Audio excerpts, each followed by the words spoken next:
this topic of concentration.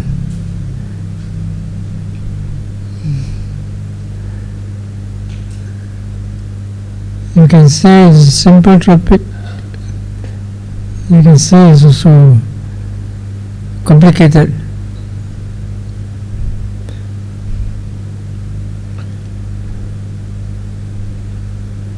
So I don't know what you think, but it is important that you understand this, because this is one of the reasons why people meditate, even for some long time, they don't see progress.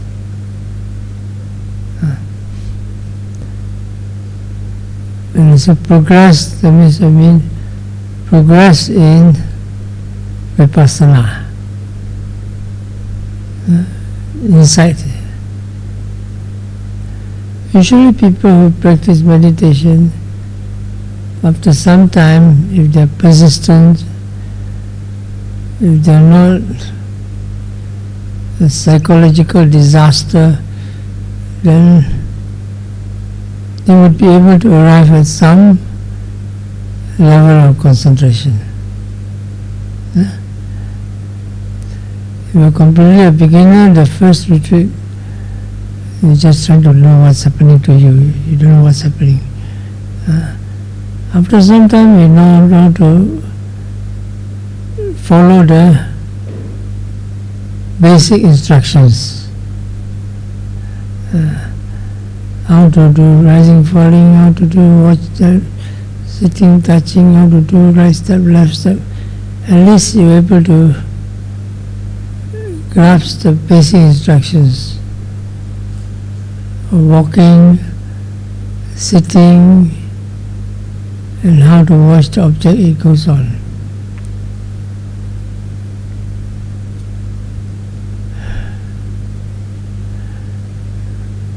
If you are an average person,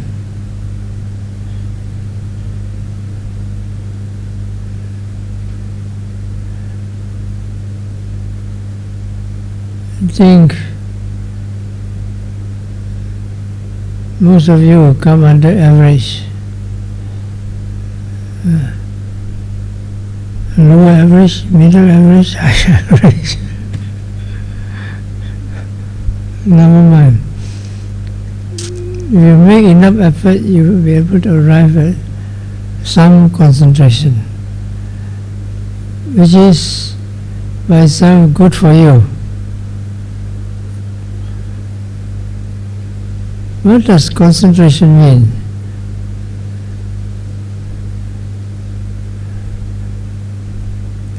Concentration, if you ask a person what is concentration, as an outsider, as a brother, what is concentration?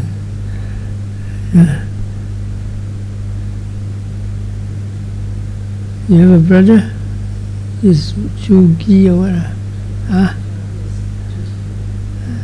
You have a brother? Does he meditate?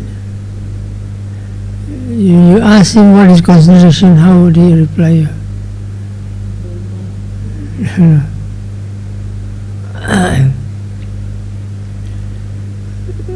Ordinary people, you ask him what is concentration, that means you're able to focus on an object and your mind doesn't wander, then you have some concentration. You're focusing for a long time and your mind doesn't wander at all, you get better concentration. Yeah? This is not wrong.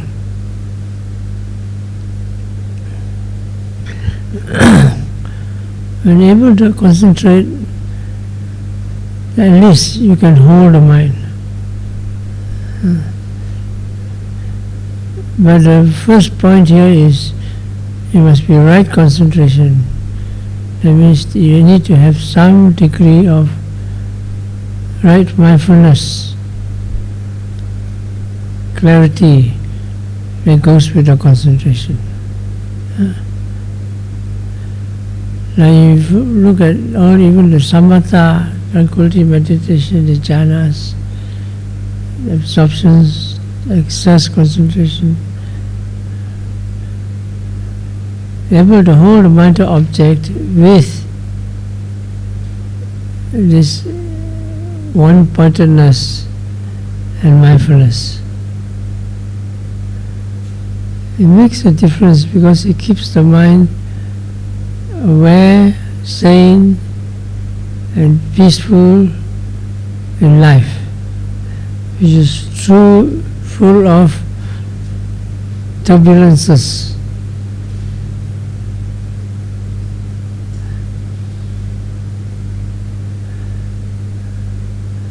For example, came across a few people who are near death. And what could they do? They couldn't do anything. The mind just went according to its habits, its defilements. Cannot control the mind.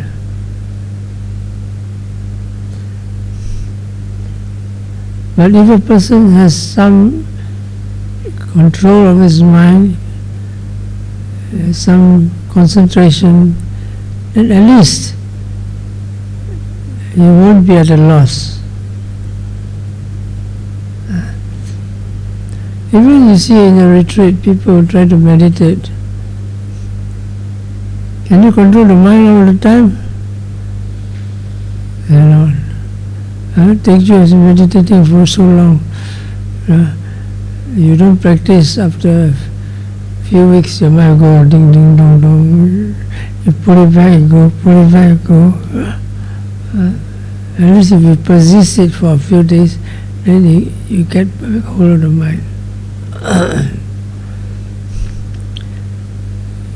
You cannot underestimate these things because they are very critical moments where you need it.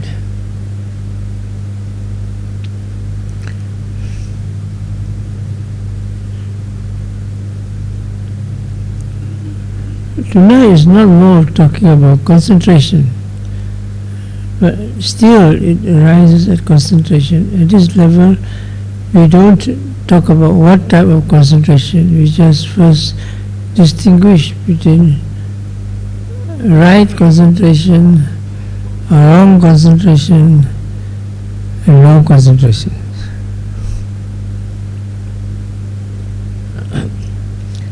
Let's talk about the right concentration.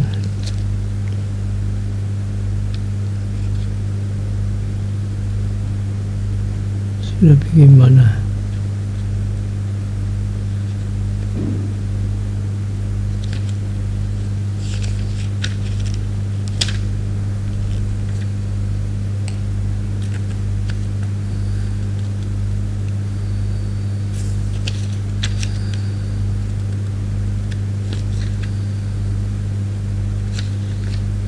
Dia nampak.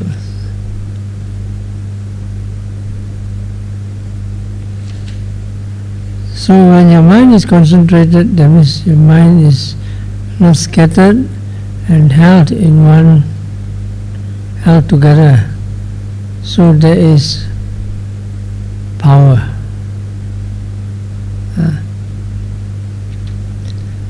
That means the important point of concentration is the mind is able to keep away the defilements. That means your craving, anger, delusion, sloth and tapa, restlessness and so on, do not interfere.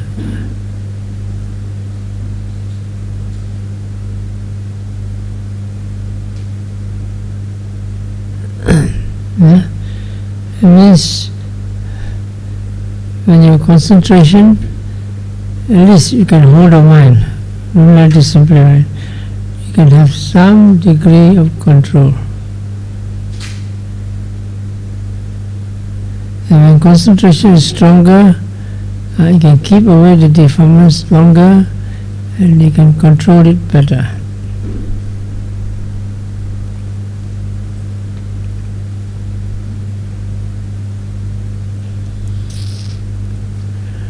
The second thing about concentration is because when you have concentration, your mind is clear of the hindrances, of the defilements, which means you're able to know what is happening better. You see things clearer. It's like you wake up in the morning and you're still sleepy and groggy. Things are not so clear. Even if you are a little bit mindful, you still cannot see things clearly. It's like you're seeing darkly through dirty glasses.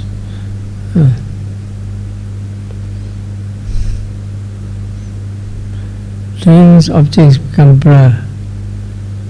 When your concentration, the mind is strong, the mindfulness is present, then there's a light and it's clear and you know what is happening.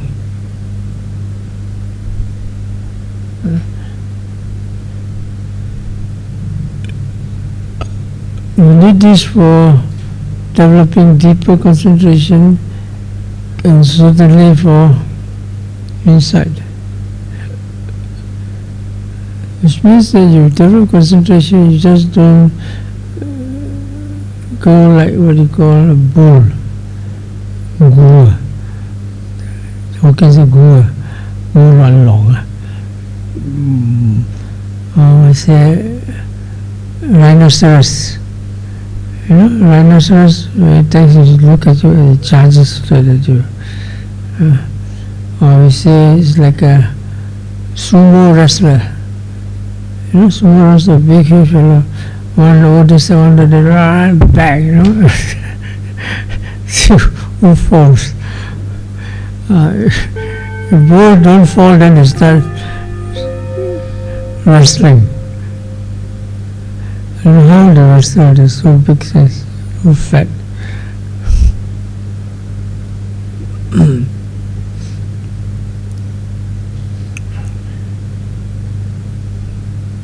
So when you get a strong concentration in mindfulness, you get a clearer and clearer picture of your object, what is happening to your object. The samatha object is easier because the samatha object is stationary. When your concentration is strong, your mindfulness is sharp, the stationary object becomes very clear and very easy to control and manipulate. That's what samatha is about. Perfection of concentration, mastery of the mind. Not easy. Just like you're holding a very fine thread and you're pinning to a very small hole. You know, threading needle. Are you good at threading needles? Yeah. You must have good eyesight.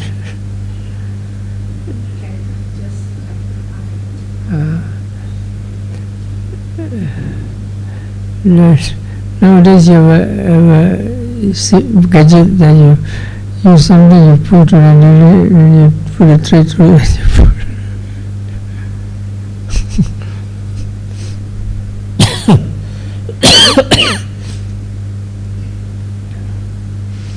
Because in samatha the object is not moving. So when you have concentration, that means you can hold the mind to one point and you can just go to it.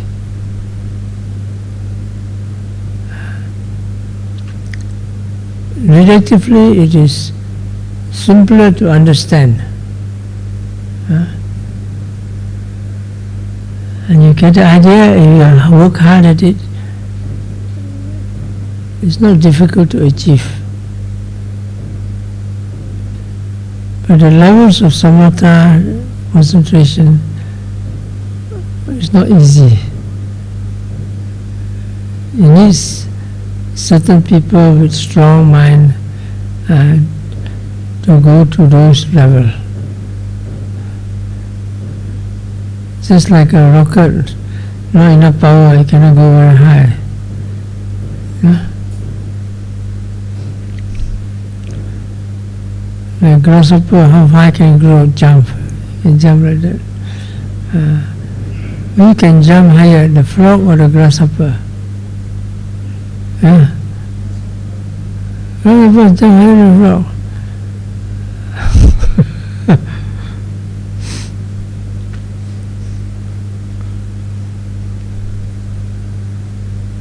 What animal can jump the highest?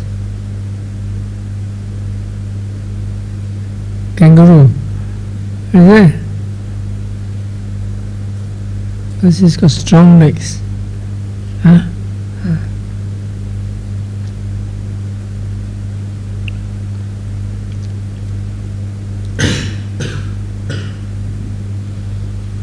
So, strong concentration indicates a strong power over the defilements, strong power over unwholesomeness, strong power in control, and strong power in clarity. Strong concentration is like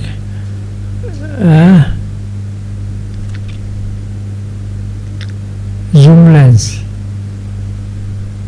like a magnifying glass.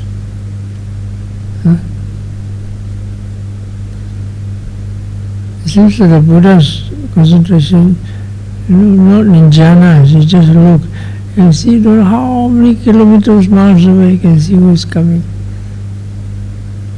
Is it possible? Yeah, it's possible for people of such concentration. Even I remember times, I'm not like a Buddha, I can see somebody, the man at the back, what's your name? The man at the door. The man in singlet, what's your name? Huh? Huh? Reinhard, did you get an interview yesterday? Yeah? I don't remember. I thought that you did. I can draw the face right, see his face right in front of me. There's no jhana, this concentration with the seeing consciousness. There's already in a Chinese story that the archer, they shoot the arrow, they train by concentrating on an object. So from a small object, you can bring the object to near you and you shoot the arrow. Of course, you cannot miss. Something like that.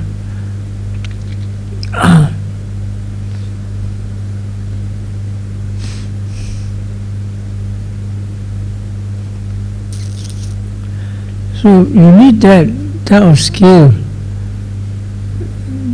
to observe objects in a finer and finer way, so that insights can arise.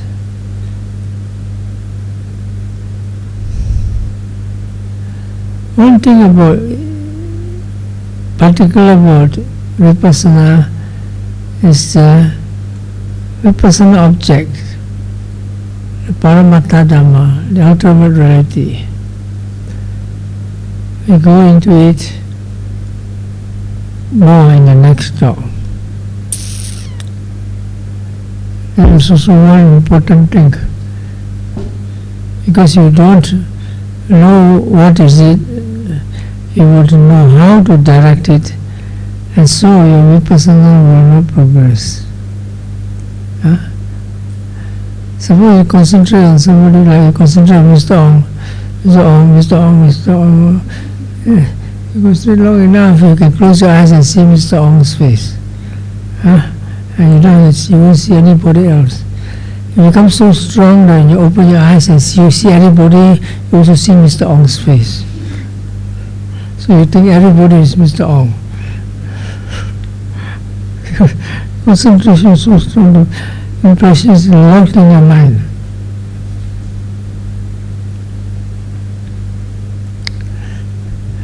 That's why sometimes I tell people, you watch your three characteristics, the characteristics of the elements and blah blah blah. Can you feel it? How come cannot feel it? A small child can feel it, you cannot feel it. Because the mental perception is different. You need special perception to catch the vipassana object clearly.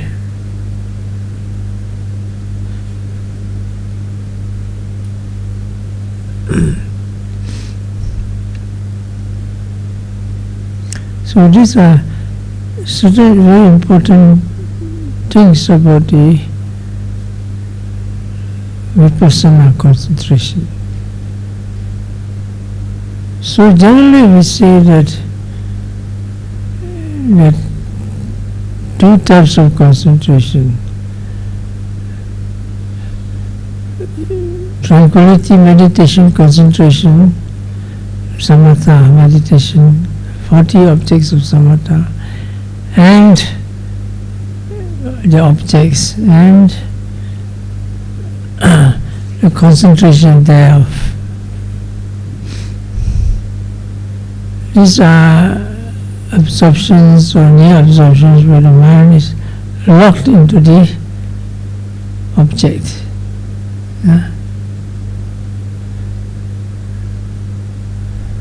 You concentrate Mr. Ong, and your concentration is so strong, and you become Mr. Ong. Mr. Ong object, zoom the mind there. You don't have enough mindfulness, you may not be able to differentiate yourself from Mr. Ong. Yeah, that's true. But that's wrong concentration, no mindfulness. And mindfulness, then yes.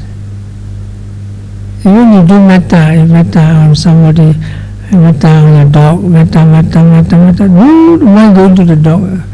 And for moments you think you're a dog. But it's not bad, because it's right concentration, our mind is peaceful, our mind is clear. And you have mindfulness, you don't identify with the dog, you see the mind completely absorbed as if your mind is in the dog. It's going to absorptions.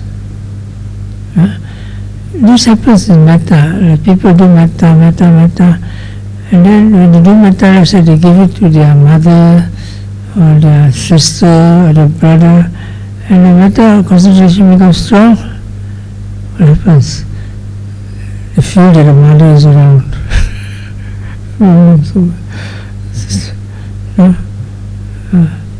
Because the object is around in the mind. It's not outside the mind, it's in the mind.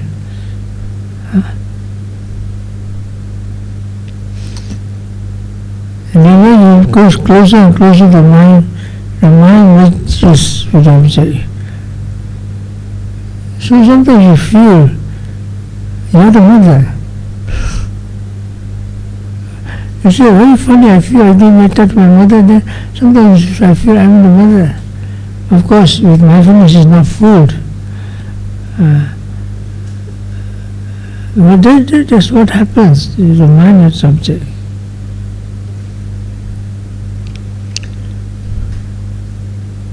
There are people that don't understand when they metta to everything in the whole world. They identify it's good, but later they get the wrong idea, wrong view. They get attached to the experience, and they end up identifying themselves. And it ends up in wrong view.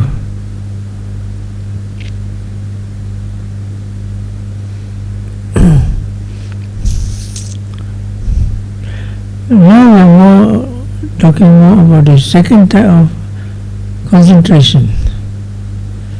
Second type of concentration is the vipassana concentration, and the vipassana concentration is momentary concentration.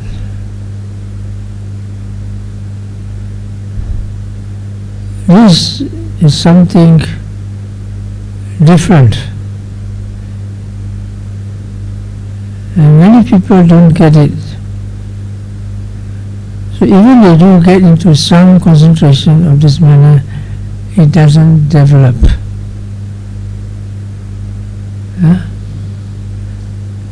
And because you get the vipassana object, you get the vipassana mindfulness concentration, automatically the insight will follow up one after another.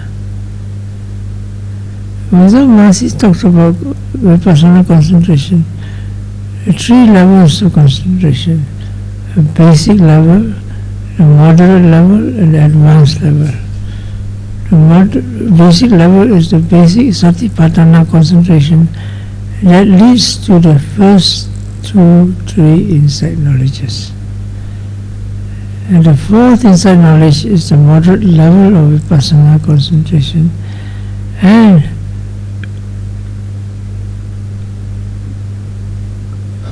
for 5th level onwards is the more advanced vipassana concentration. Okay? So if you practice vipassana and your insight doesn't develop, does concentration increase? Yes, it increases. But the vipassana concentration doesn't deepen.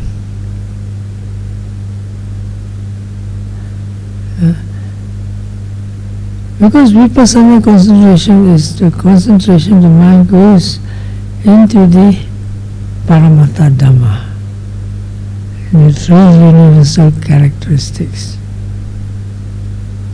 But before we go into that, we have to bring it to the first basic level, which is Satipatthana. Satipatthana, you know the Satipatthana?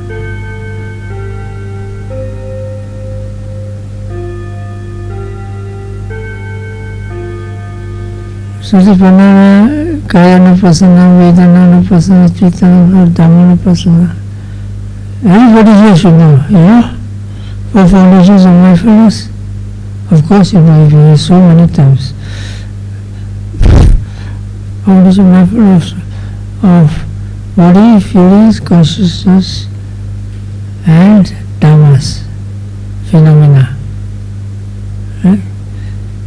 And each of these categories, there are many objects involved. Right? Your body, your breath, your posture, your, the elements, and so on and so on.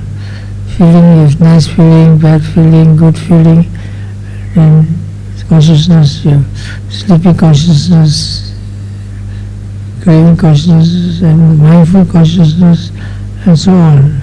And dhammas, all the other phenomena.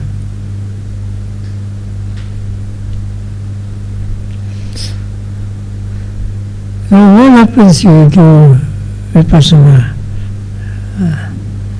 Vipassana, Satipatthana brings the mind to vipassana concentration. And vipassana concentration is momentary concentration.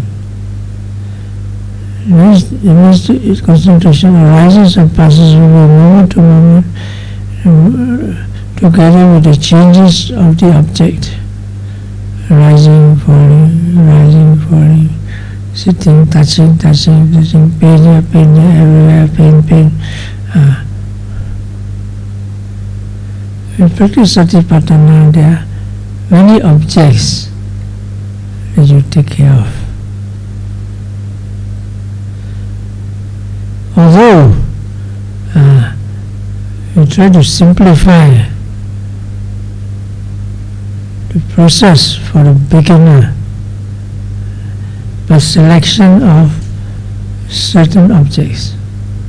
easy or not. Also rising, falling, in and out breath. Which is easy to follow? In and out breath or rising, falling? Which one, Mr. Koo?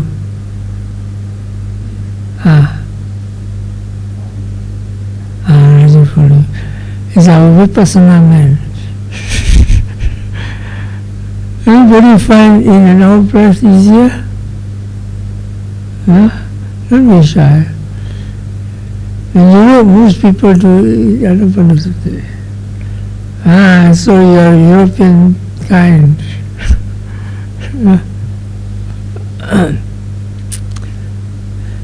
So people take to different objects better. But generally we say the rising falling is more suitable to Vipassana because of the nature of the rising falling object. The breath, the object is more naturally inclined to samatha concentration. But it still goes into Vipassana.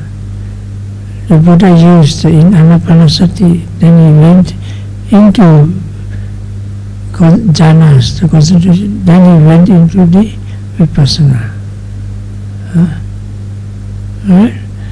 And so, select certain objects. These objects we selected are more come with the Satipatthana Vipassana tradition. Through the experience of the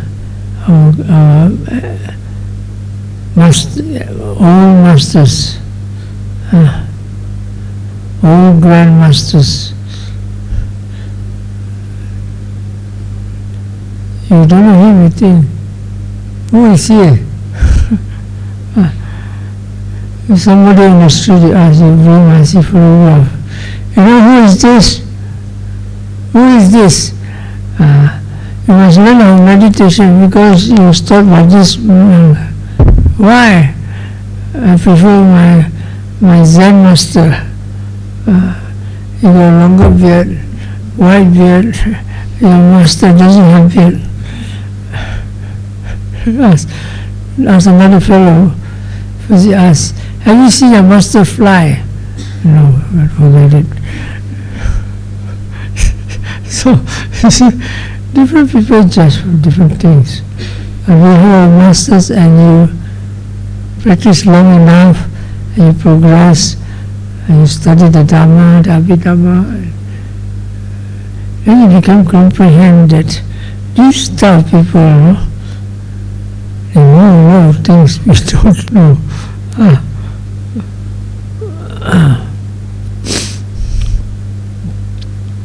We learn as we go on.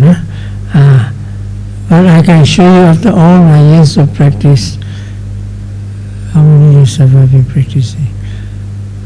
Become a monk at 1975, 75, 85, 95, 205, 2015, 2025, 60 years.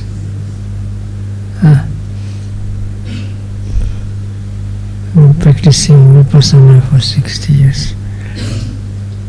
Of course, in between I was also trained in Samatha, but generally the main features is Vipassana.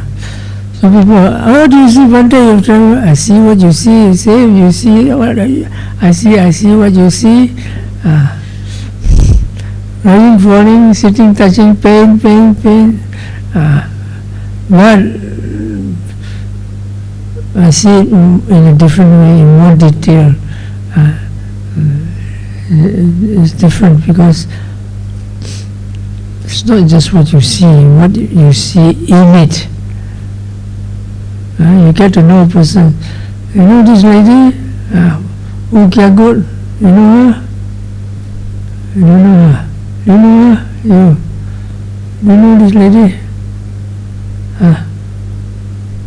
Do you know her? I'm asking you, you don't know her? So what do you think of her? Is she a nice lady or is she a terrible lady? But definitely she's an old lady.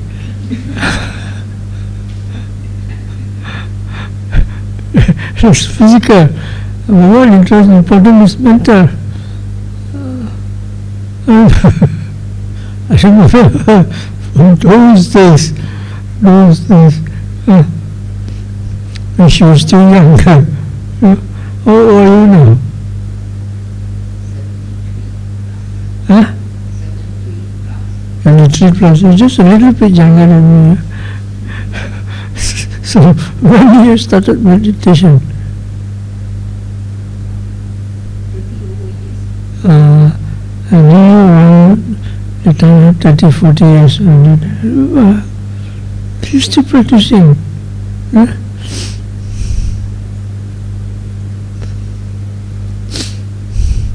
So it's not just what you see, what you perceive with the object. So we select certain objects, which would be a good example. Rising, falling, sitting, touching, right step, left step, pain. Pain becomes pleasant feeling.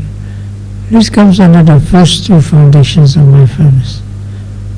On and on we see sometimes the consciousness, or even briefly the dhammas. But most of it being established in the body and feelings first. And vipassana concentration. First in satipatthana concentration, then it develops to vipassana concentration. Now vipassana concentration, in the way we practice Mahasi method, let's understand first we try to build up concentration on simple single processes like rising, falling, right step, left step. These are simple objects which can follow. Can you feel your rising, falling? Some people say, no, I cannot feel any rising, falling. First, yes, I can feel rising, falling. After that, it goes smaller and smaller. After that, I cannot feel any rising, falling. So, you cannot get rising, falling, then you cannot meditate. Right? Because you don't have an object to concentrate on. So, how? So, you don't get any concentration. So, you have to try. You try long enough, you may get a bit, no? Because sometimes the rising falling become very weaker. You must be able to follow weaker.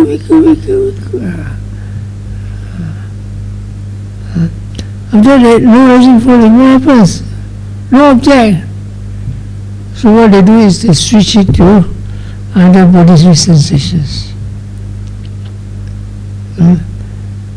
The better way, when it stops, there are still sensations there at the abdominal area. So you watch those abdominal sensations and they're changing moment to moment.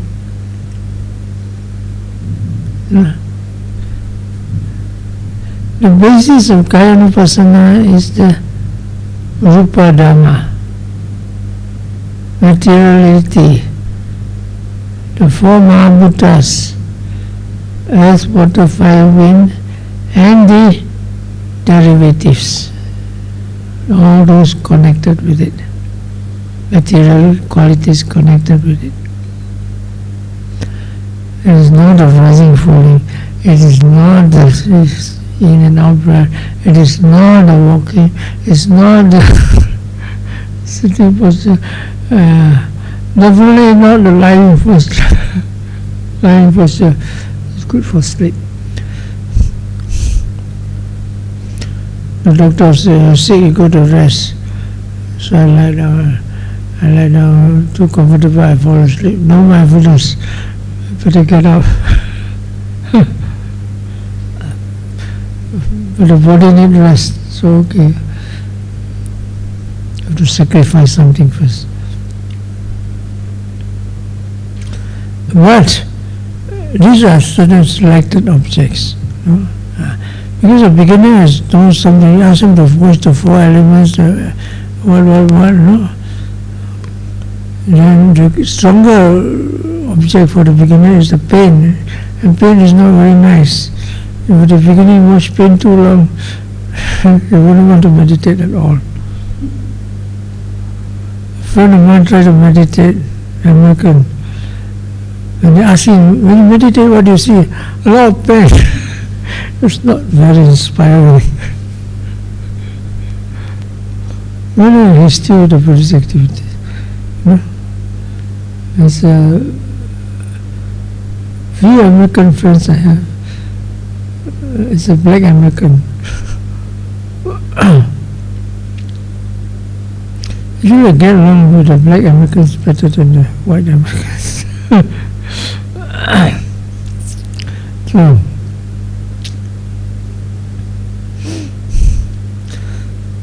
but what in these main objects like rising, falling, sitting, touching,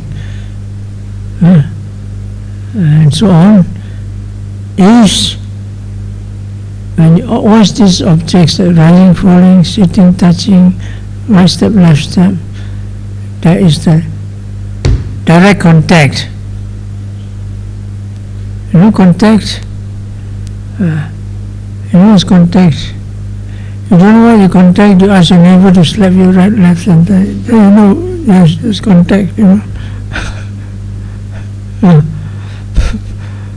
The Zen master does it better. Take a stick and finish you.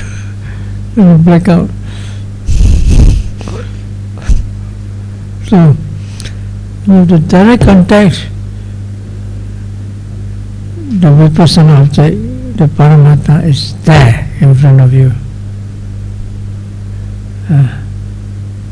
This is a very strong point. The Paramatma is clearest at the moment the contact occurs. You feel your body, do you have any feelings in your body? No feelings. Then you are dead. You are as good as dead. Because a dead body doesn't feel anything, it is numb. But you're dead, you're not dead, so you have body feelings, contact on the surface or under the skin. It is direct feeling. When you get the direct feeling, it comes with the contact. And this is your vipassana object for a start. So you put your hand on your stomach. If you cannot get no rising falling, you put your hand on your stomach. Can you feel? Yeah. Why? Because of contact. Right? Can you feel you put your rising falling? Yeah. Don't force it. If you force it, you get stomach ache after some time. Rising falling. Now when you watch the rising falling, Soda Pandita asked me, it's a wind element. Okay, true. Now, does that feeling occur in the hands or in the stomach?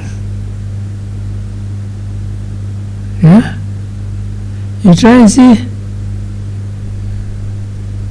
Young, put your hand on the stomach. Can you feel moving?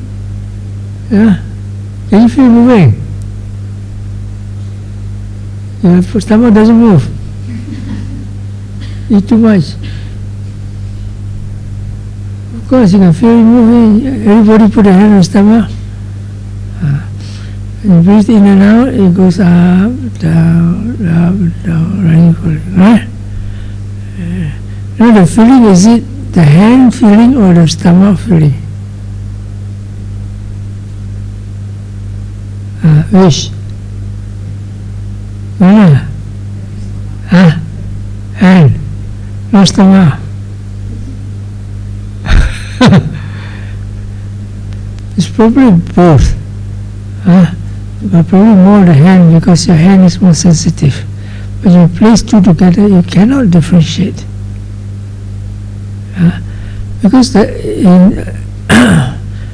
metaphysics, the hand and the stomach are conceptual objects. Conceptual objects. When you feel the touch point of the hand and the touch point of the stomach, no, they are basically the elements. And the elements, there's no concepts and there no differentiation. It's basically the same thing. And so the earth element when you feel the stomach, and the earth element when you feel with your palms, is still the earth element. There's no different element. The characteristic of rigidity, hardness, softness, all are there in the when you feel the touch point in the stomach and the touch point in the hand. It's called Paramattha Dhamma, non-subjective.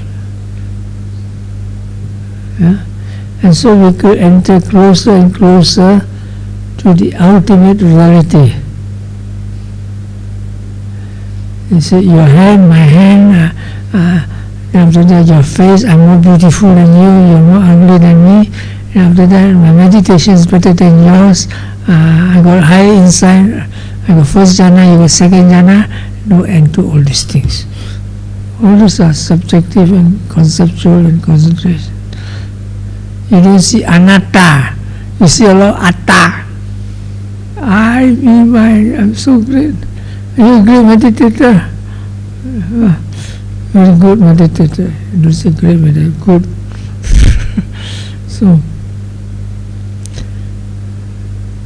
So basically you go to the basic ultimate realities.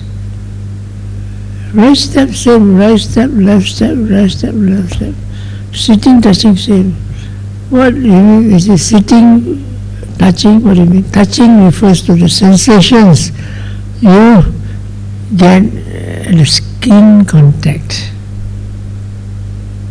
You don't have to touch. You have to feel your head here, and you can feel the sensation here. Wind blow, and you can feel the wind. Sitting refers more to the internal structure, skeletal muscular structure inside the body. There's pulling here, stretching here, stretching. There's no pulling and no stretching, you cannot sit upright. You end up flat.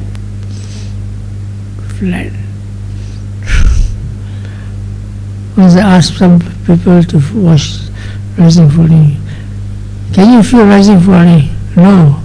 What can you feel? Flat. It's not serious meditation. I was just trying to make this terrible guy, we call this Mr. Iron, meditate. So luckily the girlfriend was sitting beside him. Keep quiet, concentrate. Then you keep quiet. You listen to the girlfriend, no, listen to me. This Italy, South Italy people are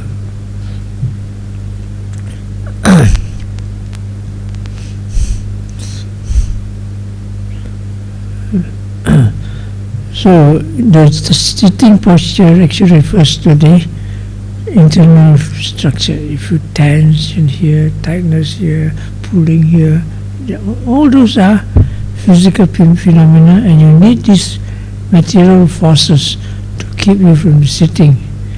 And when you watch them, this will be the main objects that are concerning contact of the body externally and internally.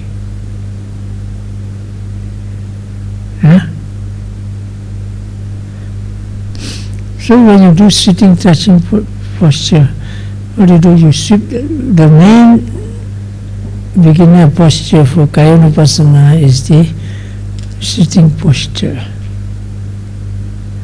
and the walking. And the sitting posture, what is the sitting posture? You sweep the awareness. I'm sure I did this in the beginning of retreat.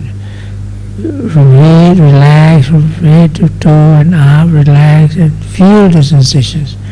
you need to relax, because to put away all the tension, and relax, to put away all the thinking and so on, so that your mind can keep to the body. And when you can be able to keep the body relaxed and the mind is clear, then you feel the sensations from the bottom to the top, and the top to the bottom, bottom to the top, sweeping up and down, feeling the sensations. Sensations, of course, would be clearer at the points where the contact is stronger, which is basically the buttocks, the legs, touching the legs and so on, and those will be more intense, and so you feel the contact there harder. Sometimes people's back are stiff, and that tension also becomes strong. When it's tension, obviously is the wind element. When it's warm, it's the fire element. When you feel hard, it's the earth element. But the idea is not just that, idea is you feel the characteristics of these elements. Normally people are clear, you feel tension, yes, very tense. Yeah, you're watching the characteristic of the wind element. But you observe it with mindfulness. You observe with sensitivity and clarity. Then the characteristic of the wind element is clear, and when the characteristics of the elements are clear, all concepts are put aside. All concepts like I, me, mine, time, space, they are put aside. In the beginning, because the mind is not peaceful, the mindfulness is so strong, when you feel the stress, tension, you feel the pain, it's very difficult to meditate, so tension, so pain, I want to die, I want to give up, I want to go home, and that is thinking, that's not mindfulness. And you're not watching with mindfulness. Then you have to handle the defilements, hindrances, thinking, thinking, thinking, thinking.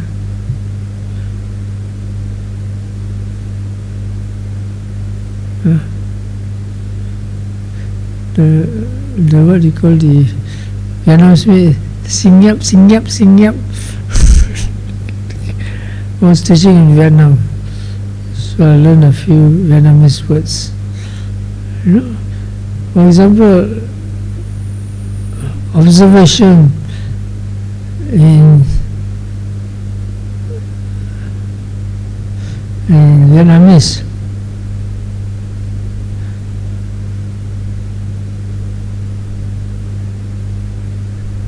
Cảm xạ, sensations, cảm xạ.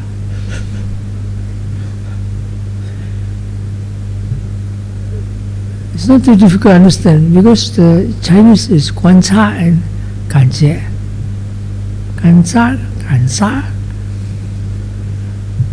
感察, 观察, 感察.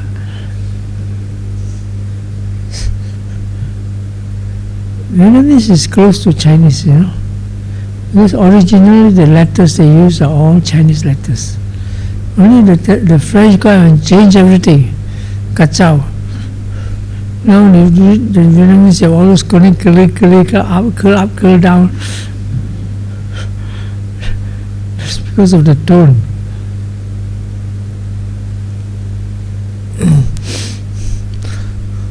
So when you have to note the thinking, sleepy, you have to clear all that first. The most difficult part is the first few days, because your main objects are not clear yet, and you still have a lot of this restlessness and defilements coming. But if you follow the exercises diligently, faithfully, loyally, seriously, within a few days to a week, you should be able to get some concentration. When some basic concentration comes, then you focus your mind onto the Paramattha. That means your actual meditation objects. So I usually tell beginners that the most important thing about the body foundation of mindfulness for beginners is the body sensitivity. Your body sensitivity is not good, difficult. You cannot have any clear objects. You watch rising body a little bit, you watch in and out a little bit, you watch touching nothing. How to do anything? Must learn to feel. Walking is easier because you walk, you're not bored enough. Right, left, right, left. See? You follow footsteps, yes, right foot, left foot. You don't say left foot as right foot, you don't say right foot as left foot. And touch, you say, don't say lift. Drop, you don't say lift. So easy. It's still very much conceptual. But at least you bring your mind to some degree of concentration. When you watch rising, falling, it's still conceptual. At least you bring your mind to some concentration. But once you get to that, you must know what you're supposed to watch. You're supposed to watch the Paramatha. And where does the Paramatha come? At the moment of contact. Lifting, pushing, stepping. The contact is physical. More importantly, it is mental. Okay? And so when you follow the first basic object first, which is somewhat conceptual, then you go to the actual feeling of the Paramatha, the contact.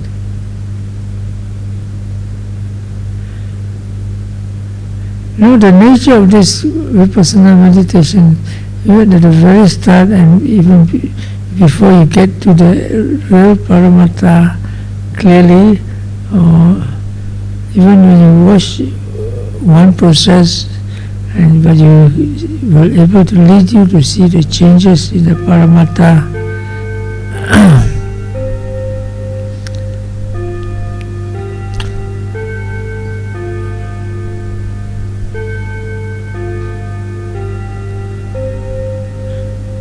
It is not like samatha.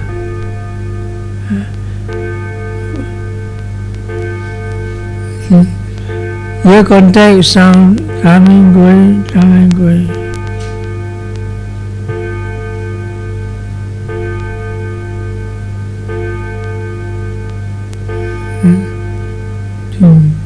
Don't think of your ear, don't think of yourself, don't think of the clock. Sound is just passing. Yeah? When at the very beginning of meditation, I get some insights from the clock. I was meditating in the hall, Vachitawan, you know Vachitawan? There's this grandfather clock that I meditate, go ding, I don't think about the clock, I just hear the sound coming and going. Then I feel the whole mind rising and passing with the sound. Why? Because I'm a simpleton, I'm not so complicated. I just see, but I'm not stupid. I'm very clear, I know what's happening, I don't think. I don't try to analyze, I see the mind flowing with the sound. At that time I said, this is very interesting. So I meditated some more, but I could not really intellectually rationalize it. Later, of course, I knew what it was. So, even in the very beginning, when you do rising, falling, sitting, touching, you will meet with a barrage of objects. Vipassana comes with many objects. Right step, left step, right step. You try to concentrate, but all the other things are going around. Mosquitoes are chasing you. But slowly you center on one or two main processes. When you go center the main processes, in the processes there are many objects rising and passing away. Rise, pass away, I said, no more. Then you start again. Rising, falling, rising, no more. What to do? Start again. Rising, falling, no more. Start again. Why no more? Because this is a vipassana object. Permanence, non-self. So sometimes no more until it doesn't come up anymore. Nothing to watch. So give up. No, there's so many other ultimate realities in your body contact. Pain here, pain there, feelings here, feelings there. And so, in vipassana, you may have a main object, but you also have secondary objects. Secondary object can take over the main object, it predominates. But definitely you have an object. It comes and goes. And this vipassana, that's why it's momentary. Momentary because the object comes and goes. And it goes deeper, it comes and goes moment to moment, even more fine. It has to, if you want to go to vipassana. Otherwise you will not experience the three characteristics. You will not experience the characteristics unless you see the moment-to-moment change, and you cannot see the moment-to-moment change unless you first get observe the direct contact of the elements, of the feeling, the consciousness, the moment it arises.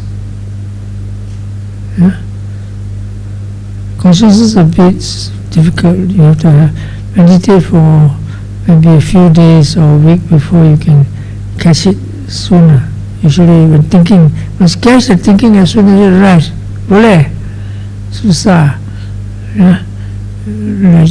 Don't know when, thinking. Sudah 5 minit. 5 minutes you can think so many things. Even the 1,001 thoughts. Well, we keep learning to catch it now. So consciousness is more difficult, but if you practice more mindfulness, more continuity in the walking, the sitting, and rising, falling, and all those, then every time the thinking comes, you try to get the moment, catch, tangkap.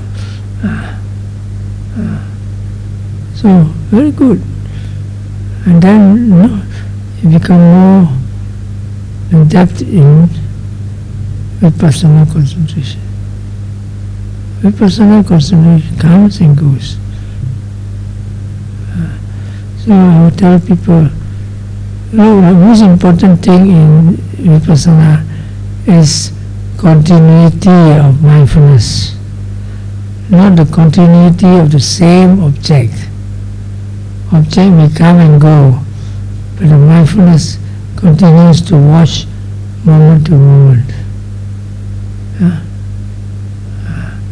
The moment to moment awareness, the moment to moment concentration builds up faster if you are undergoing one main process, slower if you are in a more assortment of processes. But still it builds up. When you do sitting, touching, the lot of sensations around, still it builds up vipassana concentration. Okay, so remember, the good concentration, you develop vipassana momentary concentration, which often includes a lot of pain, itchiness, discomfort. They all become part of the whole picture. You say, oh no, watch rising, falling, we don't know watch pain. Something is going wrong somewhere. You can do it sometimes, but you cannot do it all the time. Right? How do they say the American Constitution? You can fool some people some of the time, can fool all people some of the time, but you cannot fool all people all the time. Sooner or later they get to you. Yeah.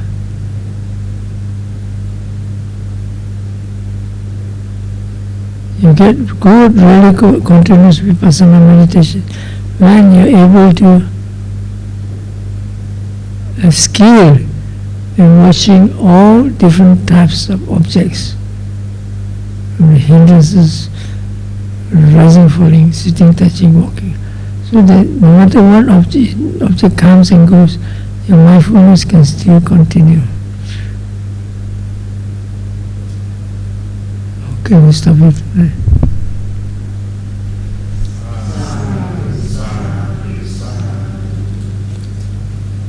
Remember this, many people cannot progress because they don't understand this simple rules. Any questions? Yes, Mr. Ong always has a question. Yeah. No question. Any questions?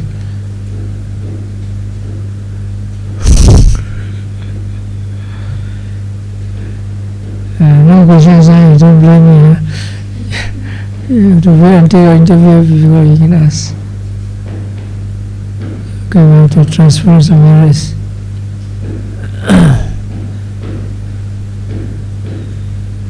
Idang me punyang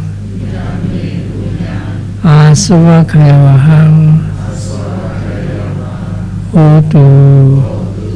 Idang me punyang Nibbanasa Pacaya hotu. Imang punya Idang me silang Nibbanasa Pacaya hotu. Idang me bhavanang Magaphalanya nasa Pacaya hotu. Imang punya bagang Sabba satanang Deva